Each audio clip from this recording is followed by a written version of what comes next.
Pourquoi s'intéresser aujourd'hui au XIXe siècle?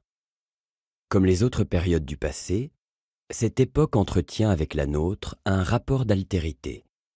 Les sociétés européennes y sont très différentes de celles d'aujourd'hui.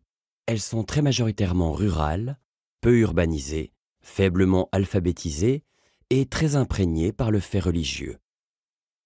Le paysage politique est alors dominé par de grands empires continentaux, bien davantage fondés sur le principe de la légitimité divine ou dynastique que sur celui de la souveraineté nationale et du gouvernement représentatif. Bien sûr, de nouveaux principes émergent dès la fin du XVIIIe siècle, lors des révolutions atlantiques. Toutefois, la citoyenneté, la souveraineté nationale, le droit de suffrage, la reconnaissance des droits et des libertés ne s'établissent que très progressivement. Les femmes restent exclues du droit de vote, l'esclavage demeure en place jusque pendant les années 1880, les droits économiques et sociaux sont extrêmement restreints jusqu'aux années 1890-1900. Étudier le XIXe siècle implique de se confronter à ces différences, de les comprendre et de les analyser.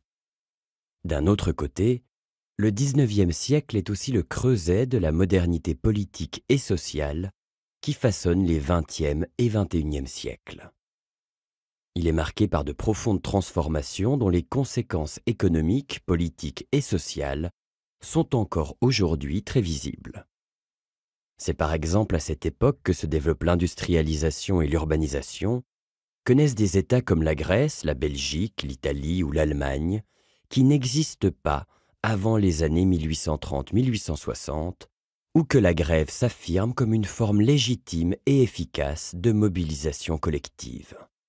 Le XIXe siècle est ainsi un laboratoire où se dessinent de nouvelles idées politiques, de nouvelles configurations sociales et des formes inédites de mobilisation des masses. Étudier ce siècle permet d'éclairer l'organisation des sociétés actuelles, leurs dilemmes et leurs insuffisances, que ce soit en retraçant la genèse de catégories contemporaines ou en redécouvrant des formes alternatives de vie commune, tombées dans l'oubli ou non advenues. C'est cette ambivalence entre le proche et le lointain, le familier et l'étranger, le présent et le révolu que ce premier chapitre entend aborder pour explorer les grandes lignes problématiques et thématiques qui traversent l'histoire politique de l'Europe.